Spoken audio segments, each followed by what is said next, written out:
ሰላም ጤና ይስጥልኝ ውድ ፕሮግራሜ ተከታታዮች ቤተሰባችን የቴሌቪዥን አገልግሎት ሰዓቱን ጠብቆ በእያንዳንዳችሁ ቤት መተናል። ደግሞ እንደገና ልንነጋገር የእግዚአብሔርን ሐሳብ የእግዚአብሔርን እቅድ እግዚአብሔር በትዳራችን በኑሯችን ላይ ያለውን ሐሳብ እቅዱን ፕላኑን ልንነጋገር የበለጠ የፍቅር አንድነታችን እንዲጠነክር ቤተሰባዊ ሰላም እንዲሰፍን ለማድረግ እንግዲህ እንደገና መተናል።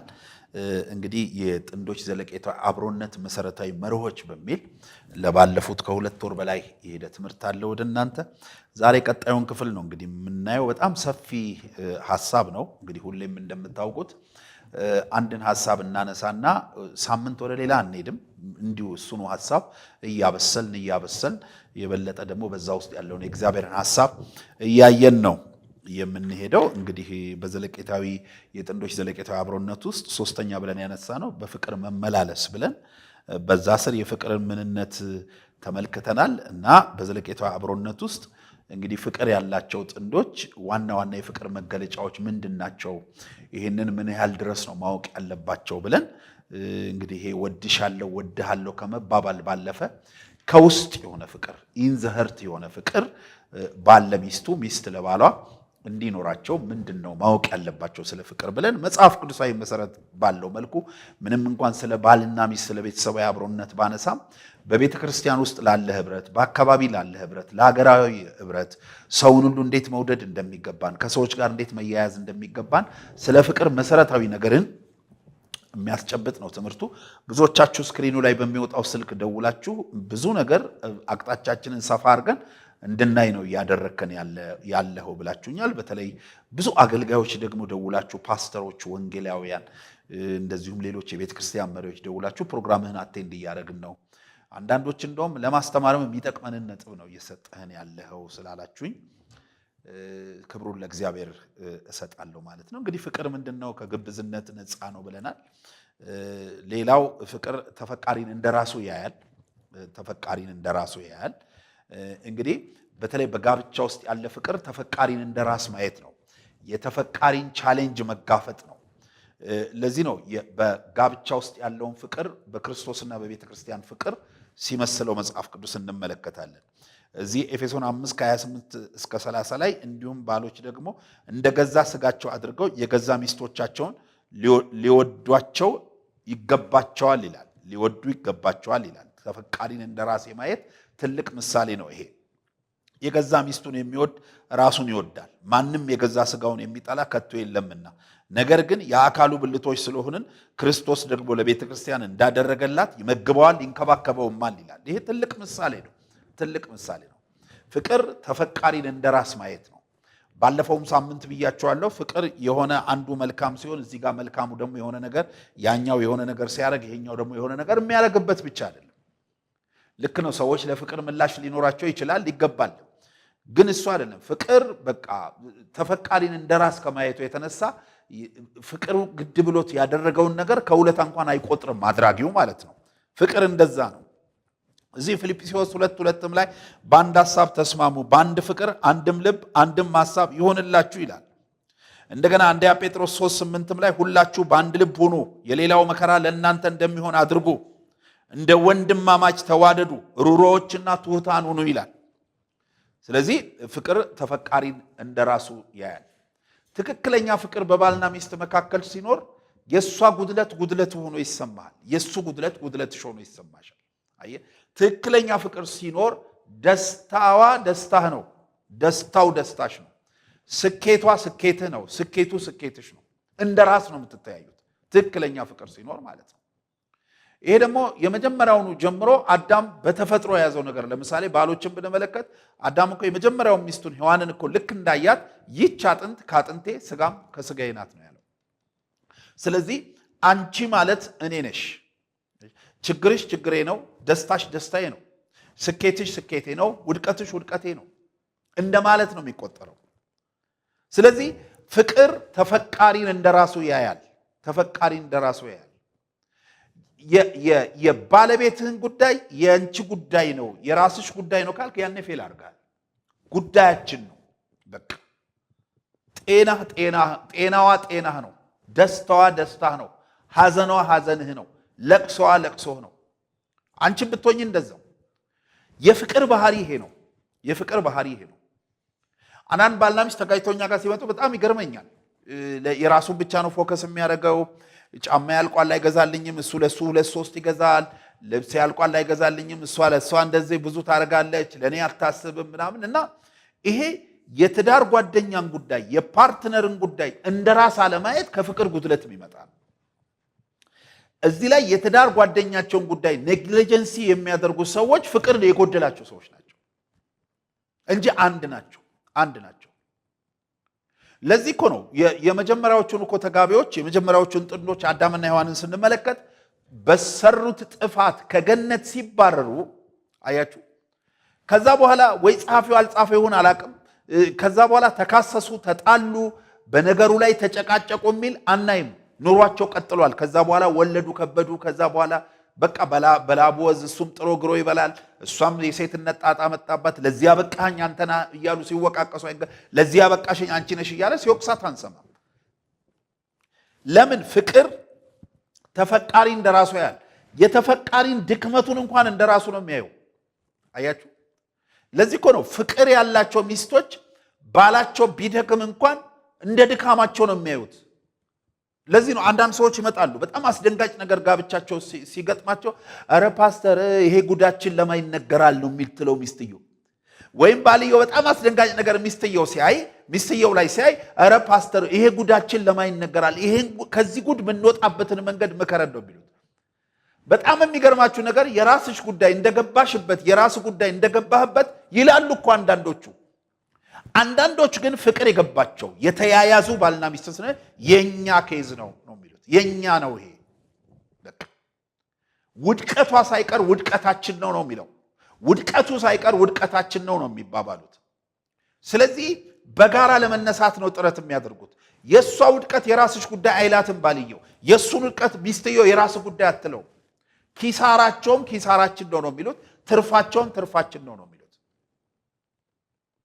ሙላቱንም ሆነ ጉድለቱን ጥፋቱንም ሆነ ልማቱን የኛ ነው የሚሉት። ለዚህ ነው ፍቅር ተፈቃሪን እንደራሱ ያያል። ከራሳቸው አሁን እኮ አንዳንዶች እኮ ከራሳቸው አልፎ ለምን በቤተሰብ ጉዳይ የሚጋጩ አሉ። ቤተሰቦችሽ፣ እናትሽ፣ አባትሽ የሚባባሉ አሉ። ያንቺ አባት እንዲሆኑ የኔ እንደሆነ እንደዚህ ናቸው የኔ የውላችሁ። ይሄ ከፍቅር ጉድለት የሚመጣ ነው። አፍቃሪ ግን ቤተሰቦቿን እንደ ቤተሰቦቹ ነው። ቤተሰቦቻችን ነው የሚለው ራሱ። እንደው አደራችሁን ባካችሁ እንደው ይህን ፕሮግራም የምትከታተሉ ይባልና ሚስት እንደው እናትሽ አትበላት፣ እናታችን በል፣ እናታችን በል። አባትሽ እንደዚህ ብሎ አትበል፣ አባታችን በል። በቃ በጋራ ቁጠሩ። እውነተኛ ፍቅር ይሄ ነው። ሼር እኮ ነው የምታደርጉት። በቃ አሁን የሷም ያንተም አባት ካሉ ድሮ አባት አንድ ነበረው፣ አሁን እግዚአብሔር አባት ሁለት አደረገልህ። የሷንም አባት ነው። እኔ አንዳንድ ባልና ሚስት ደስ ይሉኛል። ከጥሪ ያለፈ ነገር በእርግጥ ውስጣቸው ያለውን ሐሳብ የሚናገሩ ከሆነ ደስ ይላል። ለምሳሌ አንዳንዱ የሚስቱን አባትና እናት ልክ ሚስቱ እንደምትጠራው እማዬ አባዬ የሚሉ ሰዎች አሉ። አባዬ አንተ ብሎ እማዬ አባዬ የሚሉ አሉ። ጥሩ ነው ይሄ። አያችሁ፣ ፋሚሊ ነኝ ማለት ነው። ልጃችሁ ነኝ ማለት ነው። በቃ ወላጅ ያገኘው ማለት ነው። ይሄ እኮ ነው ትክክለኛው ሐሳቢ። በነገራችን ላይ የተፈቃሪን ጉዳይ እንደራሱ ያያል። ፍቅር እንደራሱ ያያል። ቢዝነሷን እንደ ቢዝነስ ነው የምታየው። ራእይዋን እንደ ራእይ ነው የምታየው። ጤናዋን እንደ ጤና ነው የምታየው። ስኬቷን እንደ ስኬት ነው የምታየው። ውድቀቷን እንደ ውድቀት ነው የምታየው። አንቺም ስኬቱን እንደ ስኬትሽ ነው የምታየው። ውድቀቱን እንደ ውድቀትሽ። ትክክለኛ ፍቅር ይሄ ነው። የኛ ይባላል። እኛ፣ የኛ እንደዚህ ነው የሚባለው ወገኖቼ፣ እንጂ አፈንጋጭ አይደለም። በተለይ በትዳር ውስጥ ያለ አፍቃሪ አፈንጋጭ እኔ አይመለከተኝም አይልም። ይመለከታል። የሷ ጉዳይ አይሽ ይመለከትሻል። የሱ ጉዳይ። ስለዚህ ከፍቅር አኳያ ፍቅር ተፈቃሪን እንደራሱ ያያል የሚለው በጣም መሰረታዊ ነጥብ ነው። ይሄ እንግዲህ ዘለቄታዊ አብሮነታቸውን በፍቅር ይንከባከቡ ወይም ደግሞ በፍቅር ይመላለሱ ስንል ፍቅር ከግብዝነት ነፃ ነው ብለናል። እንደገና ፍቅር ተፈቃሪን እንደራሱ ያያል ብለናል። ሌላው ፍቅር ያለውን ሁሉ ሕይወቱንም ጭምር ላፈቀረው ይሰጣል። ፍቅር ያለውን ሁሉ በቃ የኔ እኮ እኔ አንተ ራስ እኮ የሷ ሆነሃል። እኔ አንዳንድ ባልና ሚስት በጣም ብትገርሙኝ፣ አንዳንድ ነው ያልኩት፣ በጣም ብትገርሙኝ፣ ማንነታችሁን ሰጥታችሁ ኪሳችሁን ትደብቃላችሁ። ማንነትህን ሰጥተህ አካውንትህን እንዴት ትደብቃለህ? ማንነትሽን ሰጥተሽ እንዴት ገንዘብሽን ትደብቂያለሽ? እንዴት ሌላ ምስጢር ትደብቂያለሽ? እንዴ ለሰው የማይሰጥ ማንነት እኮ ነው የሰጠሽ። ኑሮሽን፣ እድሜሽን፣ ዘመንሽን ነው የሰጠሽው። በነገራችን ላይ ጋብቻ ማለት ቀላል አይደለም። ይኸውላችሁ ጋብቻ ለሰው ገንዘብ ከመስጠት በላይ የሆነ ስጦታ ነው። የትዳር ውሳኔ፣ የትዳር ጓደኛ ውሳኔ ስጦታ። ለሰው መኪናህን አንስተህ ብትሰጥ ነገ ልትተካው ትችላለህ። አይ ለሰው ቤትሽን አንስተሽ ብትሰጪ ነገ ልትተክ ትችያለሽ። ጋብቻ ግን ማንነትህን ነው የሰጠው። ራእይህን፣ አካልሽን፣ ራእይሽን፣ ማንነትሽን፣ ክብርሽን የኔ ነገር በቃ ከእናቴም ከአባቴም በላይ የኔ ነገር አንተን አምኜሃለሁ፣ ካንተ ጋር እኖራለሁ፣ ውድቀትህን እጋራለሁ፣ ልማትህንም እጋራለሁ። በቃ ነገርህ ነገሬ ነው፣ ነገርሽ ነገሬ ነው ተባብላችሁ እኮ ነው የተሰጣጣችሁት። ስለዚህ ያለውን ሁሉ አፍቃሪ ያለውን ሁሉ ህይወቱንም ጭምር ለተፈቃሪ ይሰጣል። ለዚህ ነው የአፍቃሪ ባሎች ምሳሌ ክርስቶስ ሆኖ የተጠቀሰው። በጣም ይገርማል። እግዚአብሔር የአፍቃሪ ባሎች ምሳሌን የእግዚአብሔር ቃል የሆነው መጽሐፍ ቅዱስ የአፍቃሪ ባሎች ምሳሌን በጣም ታላቅ የተባለ ሰው አይደለም የጠቀሰልን። የአፍቃሪ ባሎችን ምሳሌ አንድ አባባ እንትና የሚባሉ ወይ አንድ ፓስተር እንትና የሚባሉ አንድ ቄስ እንትና የሚባሉ የተባረኩ በጥንት ዘመን እንዲህ ያደረጉ ተብሎ እሳቸውን አይደለም የጠቀሰልን። የአፍቃሪ ባል ምሳሌ አድርጎ የጠቀሰልን ክርስቶስን ነው። ክርስቶስ ደግሞ የፍቅር ልክ ነው። ክርስቶስ ፍቅርን አስተምሮ ብቻ አይደለም የሄደው፣ ኖሮ ነው የሄደው። ስለ ፍቅር ሞቶ ነው ያለፈው ኢየሱስ። ለፍቅር ብሎ ጉድጓድ እስከ መግባት፣ ለፍቅር ብሎ ድንጋይ በላዩ ላይ እስከ መገጠም ደርሷል ኢየሱስ። ለዚህ እኮ ነው ኤፌሶን 5:25-26 ላይ ባሎች ሆይ ክርስቶስ ደግሞ ቤተክርስቲያን እንደወደዳት ሚስታችሁን ውደዱ ይላል። በውሃ መታጠብና ከቃሉ ጋር አንጽቶ እንዲቀድሳት ስለሷ ራሱን አሳልፎ ሰጠ ይላል። ፍቅር ሰጪ ነው። ሰጠ ይላል። በጣም ይገርማል። ዮሐንስ 15:11-13 እንዲህ ይላል፣ ደስታዬ በእናንተ እንዲሆን ደስታችሁም እንዲፈጸም ይህንን እነግራችኋለሁ፣ እኔ እንደወደድኳችሁ እርስ በርሳችሁ ትዋደዱ ዘንድ ትእዛዜ ይህች ናት። ነፍሱን ስለ ወዳጆቹ ከመስጠት ይልቅ ከዚህ የሚበልጥ ፍቅር ለማንም የለውም ይላል። በቃ ትእዛዜ ይህች ናት፣ እኔ እንደወደድኳችሁ እርስ በርሳችሁ ትዋደዱ ዘንድ ይላል። ይሄ ፍቅር ለክርስቲያኖች ሁሉ ለክርስቶስ ተከታዮች ሁሉ የታዘዘ ትእዛዝ ቢሆንም ከዛ በላይ ደግሞ ባልና ሚስት በመንፈስም በአካልም በነፍስም ተጣምረዋል። ስለዚህ ይሄን ፍቅር በተግባር የመኖር ኃላፊነት አለባቸው። እኔ እንደወደድኳችሁ እርስ በርሳችሁ ተዋደዱ ካለ የሱ የፍቅር ሞዴል በባዶ የሚወድ ነው። አያችሁ፣ የሱ የፍቅር ሞዴል ኃጢአተኛው ጠላሃለው እያለው ኃጢአተኛው እየሸሸው ኃጢአተኛውን በፍቅር አቅፎ መታረቅ ነው የሱ የፍቅር ሞዴል። የሱ የፍቅር ሞዴል ሪቬንጅ የለውም። የሱ የፍቅር ሞዴል እከክልይ ልከክልህ አይነት አይደለም። አሁን ሰዎች ዛሬ ፍቅር ይሉና እከክልይ ልከክልህ ይላሉ ይባባላሉ። በጣም ይገርማቸዋል። ፍቅር ብለው እከክልይ ልከክልህ። እኔ እኮ ከሰው ጋር በፍቅር ነው የምኖረው ይሉና ድግስ የጠራቸውን ድግስ ይጠራሉ፣ ድግስ ያልጠራቸውን አይጠሩም። ይገርማቸዋል። እኔ እኮ የክርስቶስ ፍቅር የገባኝ ነኝ ይሉና እንደው ኢኮኖሚውም ምኑም ዝቅ ያለውን ሰው እዛ ጋር ያስቀምጡና ትርፍራፊ ይሰጡትና ደጅ ላይ ከነሱ ጋር ኢኮኖሚ የሚጠጋጋ የመሰላቸውን ነገ ያበላኛል ብለው የገመቱትን ሰው ቤት ውስጥ ወርቅ አንጥፈው ይጋብዙታል። የሱ የፍቅር ሞዴል እንዲህ አይደለም። የኢየሱስ የፍቅር ሞዴል ድሆችን ማንሳት ነው። የኢየሱስ የፍቅር ሞዴል የማይወዱትን ሳይቀር መውደድ ነው። አያችሁ፣ የማይከተሉትን ሳይቀር ተከትሎ አሳደው በፍቅር ያዛቸው። የኢየሱስ የፍቅር ሞዴል። ሰዎች እኮ ዛሬ እኔ ፊሊፔ ምንም ማያውቅ የፍቅር ሰው ነው ይሉና ሰላም ያላቸውን ሰላም ይላሉ፣ የዘጋቸውን ይዘጋሉ፣ ያኮረፋቸውን ያኮርፋሉ፣ በደለኝ የሚሉትን ሰው ሊበቀሉ ይሄዳሉ። እንትና ውስጤን ጎድቶታል ቂም ይዤበታለሁ ብለው 6-7 ሰው ላይ ቂም ይዘው ይሄዳሉ። ግን ደግሞ ኢየሱስ ገብቶኛል ብለው ይዘምራሉ። እነዚህ ሰዎች ኢየሱስን እየሰበኩት ሊሆን ይችላል። እነዚህ ሰዎች ኢየሱስን እየዘመሩት ሊሆን ይችላል። እነዚህ ሰዎች የእግዚአብሔር ቤት ሊመላለሱ ይችሉ ይሆናል። ልባቸው ግን በኢየሱስ አልተወረሰም። የሱ የፍቅር ሞዴል ያለውን ሁሉ ክብሩንም ማንነቱንም ገንዘቡንም ለተፈቃሪ ይሰጣል። የጌታ ፍቅር እንደዚህ ነው። ለዚህ ነው ሮሜ 15:7 ላይ ስለዚህ ክርስቶስ ለእግዚአብሔር ክብር እንደተቀበላችሁ እንዲሁ እርስ በርሳችሁ ተቀባበሉ ይላል። ክርስቶስ የተቀበለን ለእግዚአብሔር ክብር ነው። ስለዚህ ይሄ ፍቅር ያለውን ሁሉ ህይወቱንም ጭምር ለተፈቃሪ ይሰጣል። ያለውን ሁሉ በተለይ ባሎች ትልቅ ኃላፊነት አለብን። ክርስቶስ ለሰው ልጆች ሲል ያለውን ሁሉ ነው የሰጠው። ማንነቱን ነው የሰጠው። ከሰማይ መጥቶ ክብሩን ነው የሰጠው። ወርዶ ነው የመጣው። በኢየሱስ ወርዶ እኮ ነው የመጣው።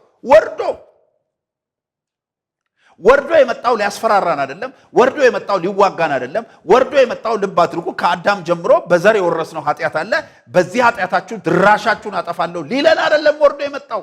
ልጆቼ ብሎ ለምኖ ሊታረቀን ነው የመጣው። ይሄ የፍቅር ሞዴሉ የኢየሱስ ወርዶ የመጣው ለዚህ ነው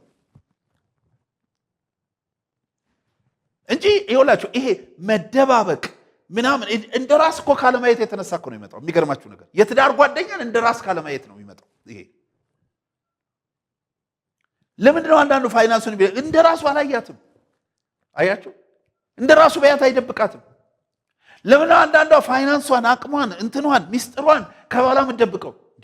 እንዴት እኔ ሁሉ ጊዜ ግራ የሚገባኝን ነገር ልንገራችሁ። እንደ ጋብቻ አስተማሪ ሁሌም ሰዎችን ሳማከር ግራ የሚገባኝ ሰው እንዴት ሙሉ አካሉን ገልጦ ለባሉ አሳይቶ ወይም ሙሉ አካሉን ገልጦ ለሚስቱ አሳይቶ እንዴት ቦርሳ ይደብቃል? ሰው ምን አይነት ልብ ኖሮ ነው አካውንት መደብቀው?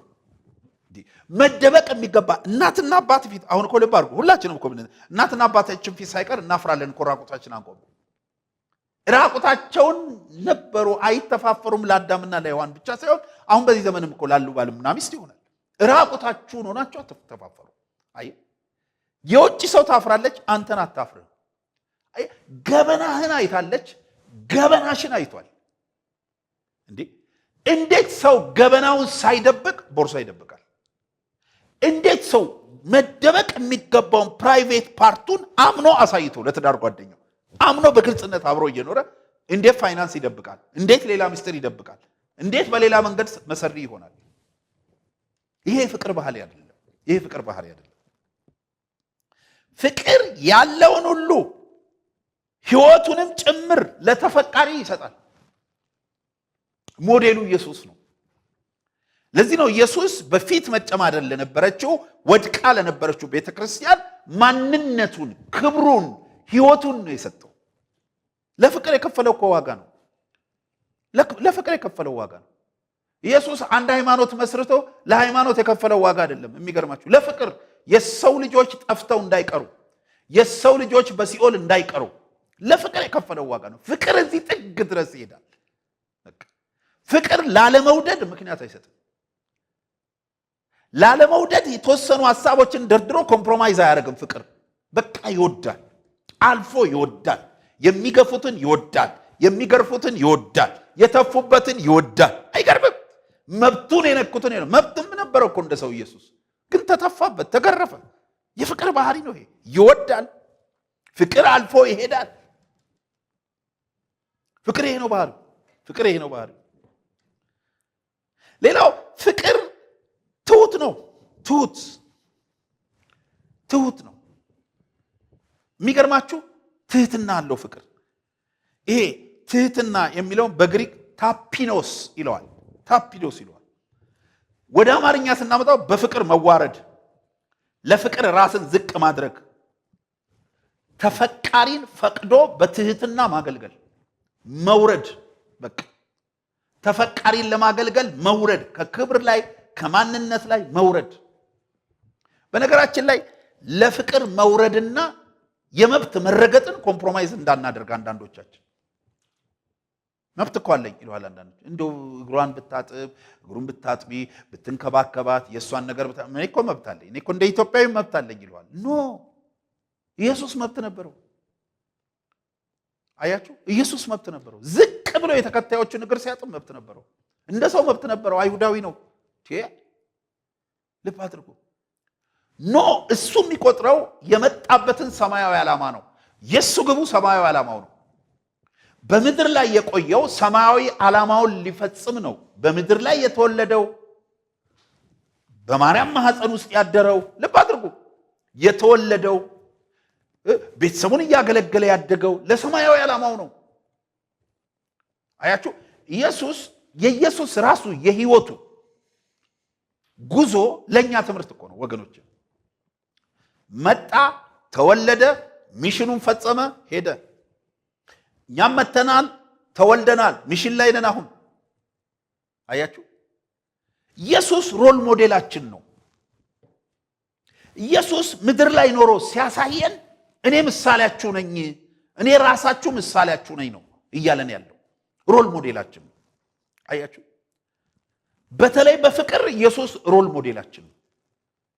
በትህትና ሮል ሞዴላችን ነው።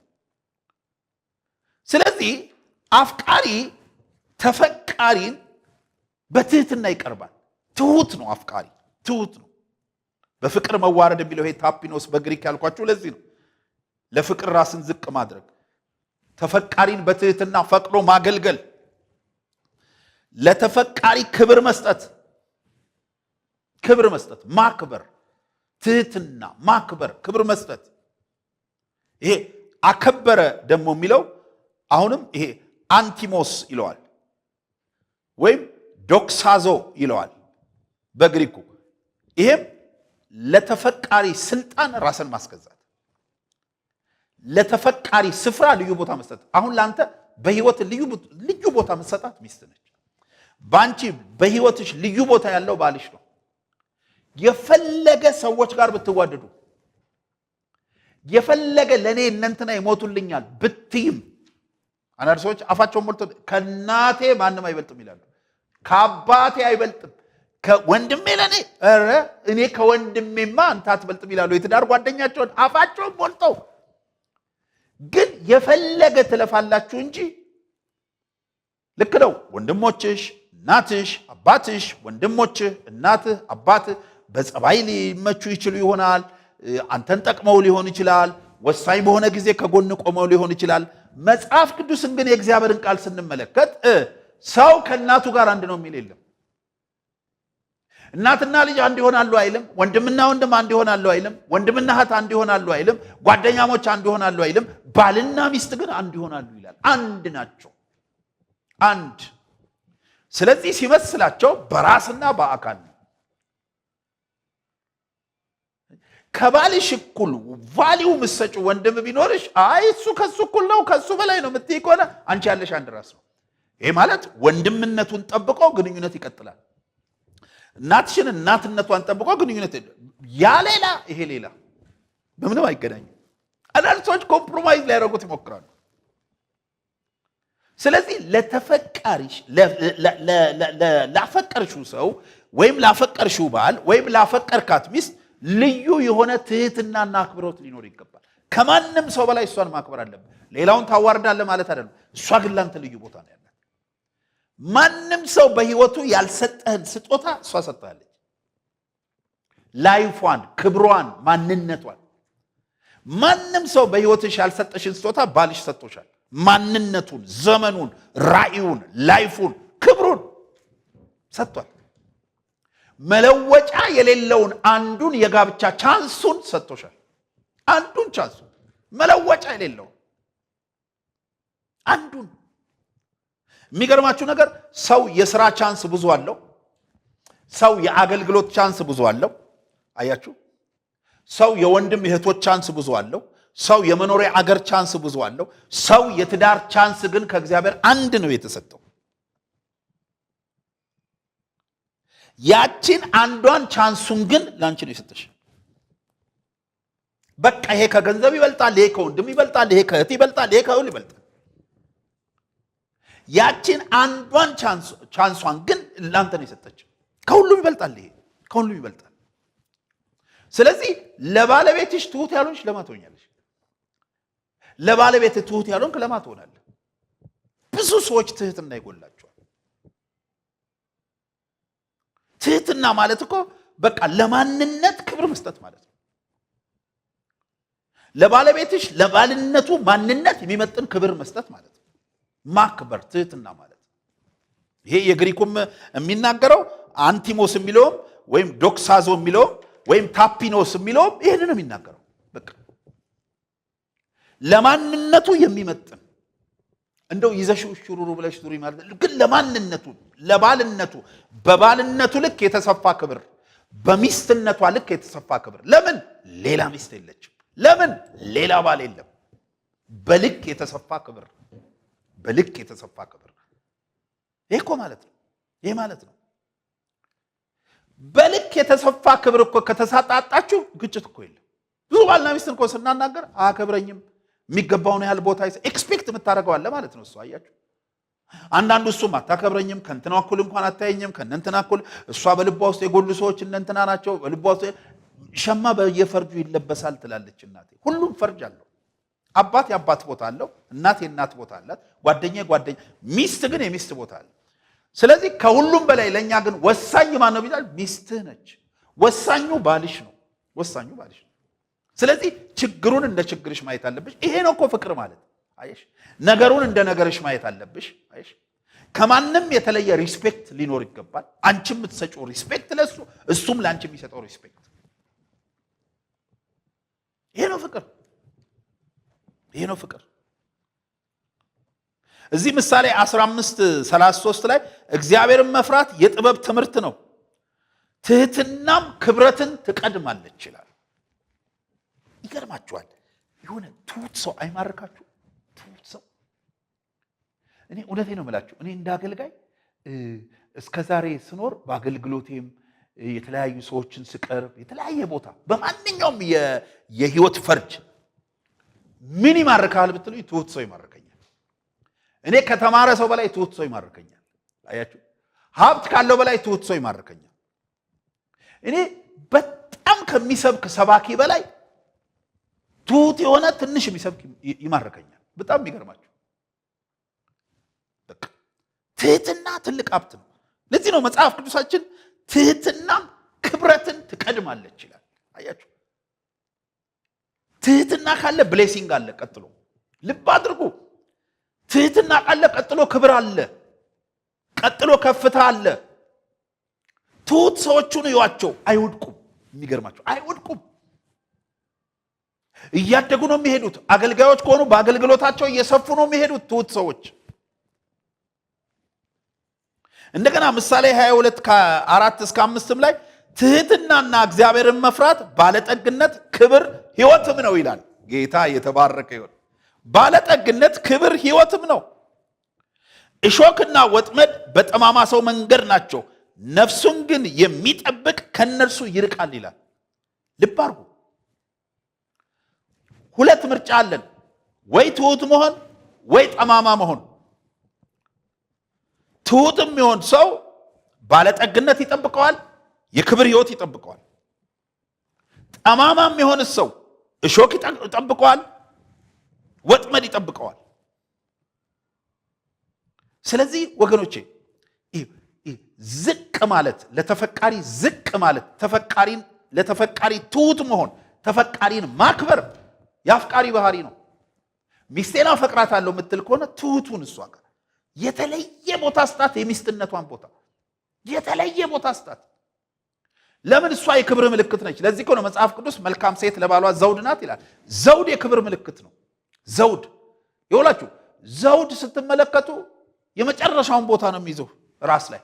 መቼም ራስ ላይ አስቀምጠ ቁጭ አርጋት ማለት አይደለም፣ ግን ዘውድ የመጨረሻውን ቦታ ነው የሚይዘው። ዘውድ የመጨረሻው የክብር ጥግ ነው። የንግስና ምልክት ነው። ዘውድ በአንድ ሀገር በአንድ መንግስት ውስጥ አንድ ሰው ነው የሚያደርገው። ዘውድ ልብ አድርግ፣ አንድ ሰው ነው የሚያደርገው። ሁለት ዘውድ ያደረገ ሰው የለም። መጽሐፍ ቅዱስ ስንመረምር አንድ ንጉስ አንድ ነው። ልብ አድርጉ። ልክ እንደ ዘውድያት ሌላ ምርጫ የለም። ለዚህ ነው የባልና ሚስት ፍቅር በአንዱ ክርስቶስና በአንዷ ቤተክርስቲያን የተመሰለች ዘውድ ናት። ልብ አድርጉ። ሌላ ምርጫ የለም። ስለዚህ አፍቃሪ ተፈቃሪን ያከብራል። አፍቃሪ ለተፈቃሪ ትሁት ነው። አፍቃሪ ለተፈቃሪ ግልጽ ነው። አፍቃሪ ተፈቃሪን እንደራሱ ያያል። በፍቅር እንሆናለን የምትሉ ባልና ሚስት በዚህ ቅኝት በእነዚህ የቃላት ቅኝት ራሳችሁን ቃኙ። ምትኖሩ ጌታ ይባርካችሁ። የስ እኛ ከዚህም በላይ ነን የሚሉ ሰዎች ይሄን ይኖራሉ። ስክሪኑን እያዩ እቀናለሁ በእነዚህ ሰዎች። እውነት እንኳን ጌታ ረዳችሁ። ግን እንዲህ እያላችሁ እንደ ቀበሮ እያላችሁ ምትኖሩ ሰዎች ፌል አድርጋችኋል እኮ። ስለዚህ ወደዚህ የቃሉ ልክ ነው። ከዚህ አንጻር ራሳችን መለካት መቻል አለብን። ጌታ ይባርካችሁ። ይህ ትምህርት አላለቀም። ሳምንት እንቀጥላለን። እስከ ሳምንት ቸርን ሰብት። ወዳችኋለሁ። ባባይ